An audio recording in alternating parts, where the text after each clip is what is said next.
page turners, and welcome back to the channel. I'm Matthew, the man with the hat, who reads. And it's time to look back at the month that was. This is my May 2023 wrap-up. So, as always, we start with statistics. So, May wasn't as good as I'd hoped, but it was good enough.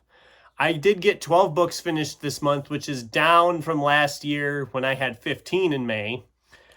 And that brings the year total so far to 58 books read, up by 4 from last year at the same point when I was sitting at 54 books for the year. So we're still ahead of last year, but the gap has gotten a lot smaller. And I think we're gonna make up that ground in June because let's start with a couple books I didn't get finished here. I was working on Tim O'Brien's The Things They Carried, and Kyle Buchanan's Blood, Sweat, and Chrome, The Wild and True Story of Mad Max Fury Road. Now, I know this one wasn't originally on my May TBR, but all of a sudden realized it was the anniversary of the movie, and I got in the mood to read it, and I grabbed it. I wanted to get both of these finished yet. As you can see, I'm very, very close on The Things They Carried, and I'm not too terribly, I'm probably about halfway on this one. I should get both of these finished pretty early on here in June, probably maybe even by the time you're watching this video when I get it uploaded. But these are both going to be 5-star reads for me for very different reasons, but we're not going to get into that much because they're technically going to be part of June's wrap-up. So you'll hear more about these next month, but they're very close. I also had 2 I didn't get to. One was Benjamin Percy's The Wilding, and the other was Simon R. Green's Hell to Pay. These I'm going to shove into my June pile, and if we have time, we'll get to them. If not, they'll just get shoved down the road. I had 12 books already picked out for June, and I'm not even going to waste my time with a picture for it because I've shared it enough times. I didn't get to Joe Ide's Fix It either. It has now been 2 months since I was informed I won this book. The book has been out in stores since the 9th of May. And this advanced copy that I was supposedly won, finally, according to Goodreads, shipped on the 30th of May. So I'm thinking, okay, you waited 3 weeks after it was released to ship the advanced copy for the readers. I don't quite understand the logic behind that. So I guess it's still coming, but you're not going to get an advanced review because it's already out, which kind of defeats the entire purpose. But anyway, not important, not important. Okay, let's get into what I actually read. There were 2 books from the library and 1 ebook, so we'll talk about them first.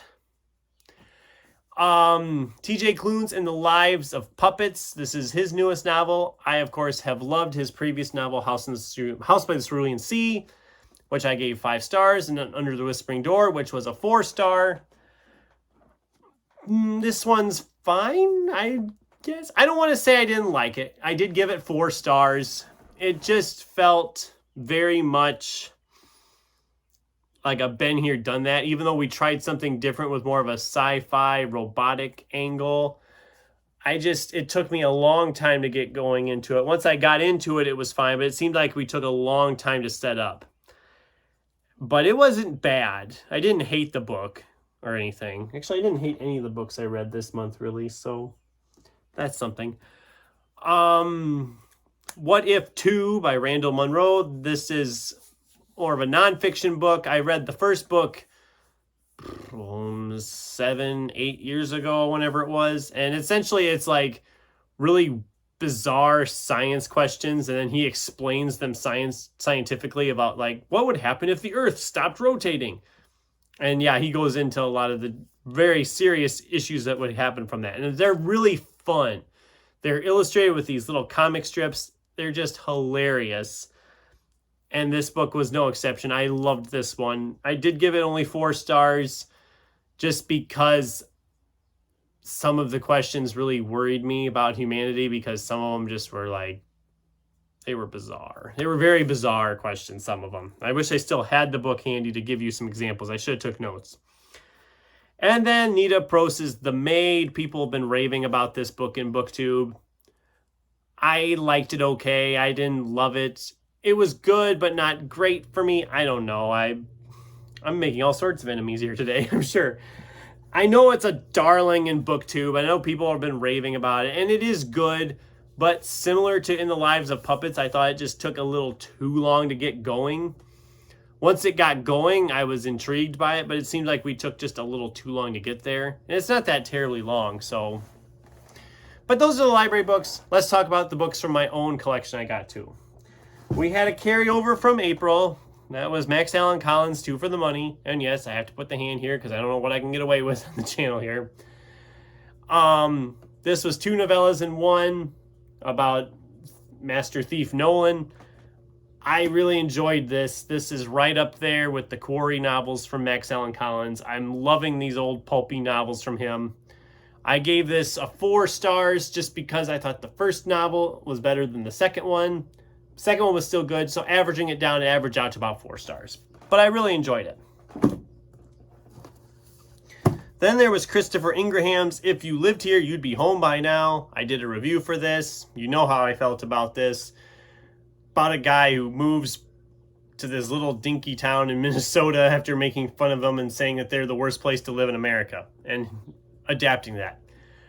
I really enjoyed this. I thought it was a fun time. It's worth checking out, especially if you live in the Midwest. I think you'll enjoy it. Then we have Adrian J. Walker's The End of the World Running Club. This was probably my least favorite book this month. I don't know how to even describe what I didn't like about this. Well, one thing is the character. The main character is just such a whiner. He's so unlikable for a good chunk of this. Actually, that's all the characters in here. Almost every one of the characters in this book is unlikable. There's like very few characters that you're rooting for because they're just so unlikable. It's not, I mean, it's a fast-paced thing. I flew through it really for I think it's like 450 pages, and I did fly through it. But then it got to the ending, and I didn't care for how it ended either. I won't spoil the ending in case you were one of these people who wants to read. I think it came out originally self-published in 2014. This edition issued based on the paperback edition published in 2016 in the United Kingdom. Okay, so this edition was 2017, but it was originally self-published in 2014. It didn't work for me. I had some issues with this. I know it has a lot of like positive reviews, and I know people have loved it. I just didn't really care for it that much.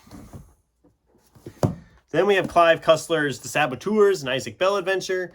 This felt more like the series when it started, because I really loved the series, but the last one, The Titanic Secret, I think it was called, I just hated. It didn't feel natural. This one felt more like the original ones in the series, but it still had some issues. The characters just didn't feel like the characters as much. And I'm wondering if it's not, I don't want to step on any toes. I'm wondering if it ain't partially with the guy that's writing with him, because there was a different guy writing with him first, and now this Jack Dubrul has taken on a lot of it.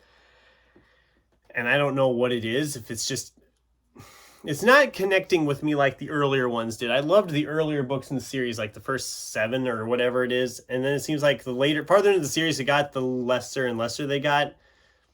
Isaac Bell just doesn't feel like the same character we started with anymore. He feels different. He feels he just doesn't seem to be the same character. And that was kind of a letdown for me.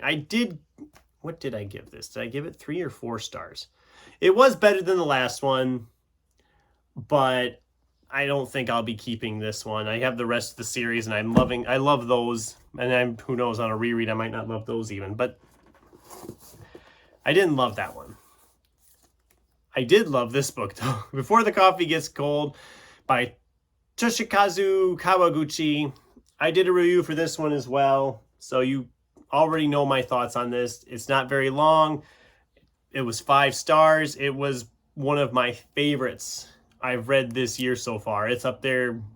Could possibly be one of my favorite book of the year. We'll see how that turns out yet. But then we had Christina Henry's The Ghost Tree.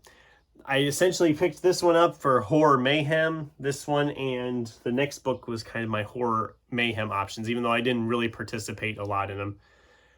I had had this one sitting here for a year. I figured it was time to dive into it. This one was even more so than End of the World Running Club with the characters. There are no... I mean, I hated everybody in here. All of these characters are horrible, horrible people. There's the old neighbor who is a complete racist to the Mexican family living next door, who we don't focus on much, but they're, I think, the only decent people in this town. We have the young female protagonist who is always butting heads with her mother who is always butting heads with her. They're both just as guilty of stuff. There's her friend who is a complete witch. I was just like, I don't like any of these characters. And then it ruins it for me, because when these characters end up murdered by whatever is killing people, I'm not going to spoil it, I just didn't care, because I'm just like, I don't care, because you were all terrible people. So I just don't care. That really kind of ruined it for me. I know people like her writing, and some of her other books have been popular. I'm not going to write her off. Maybe I'll try one of her other ones at some point, but I didn't love this one. The other book that was technically for horror mayhem, even though it's not really a horror, was Matt Haig's The Radleys. This was a vampire novel. I really loved this book as well, because even though it is vampires, it's not necessarily entirely about vampires. It's more a character-driven story. The characters are all vampires. And that just, it was fascinating, this whole vampire culture that's hidden right among ours.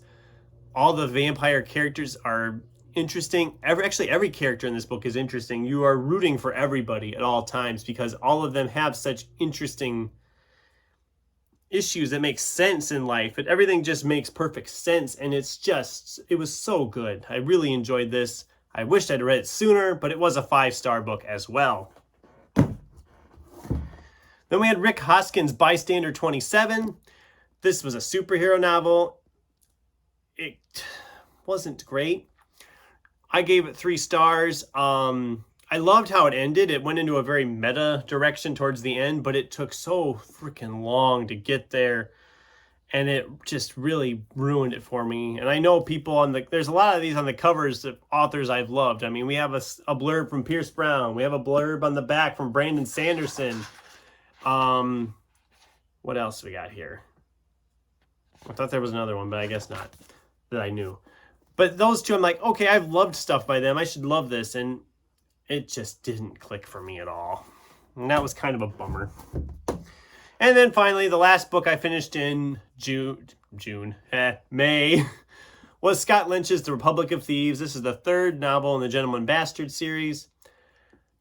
I had heard people talking this as their least favorite of them, and it is the case with me as well. It felt like we took a long time to get going with the plot. And it's longer than it needed to be. It's 690 pages. I think they easily could have cut this thing down to like 500 pages and it would have been fine.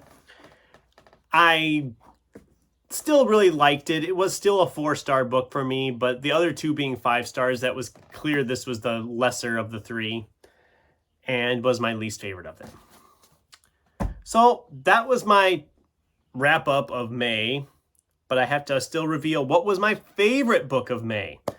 And if I'd have got those other 2 finished, we would have had 4 books with 5 stars this month that would have been competing for that top spot. But I still had 2. I had, of course, Between the Radleys and Before the Coffee Gets Cold. So I had to narrow it down. And after a lot of thinking, I decided my favorite book for May 2023 was Before the Coffee Gets Cold. But I'm barely giving it the edge. But I mean, if you ask me tomorrow, it might be the Radleys. I loved both of them so much. But I really think for the month, this was my favorite. It makes me want to go out and grab some more of this series. It was just really, really, really good. And that is my wrap up for May 2023. I've rambled a little bit here in this video again. So what was your guys' reads for May of 2023? What was your favorite book of May 2023? Did any of these sound like books you would want to read? I'd love to get a conversation going with you in the comments down below.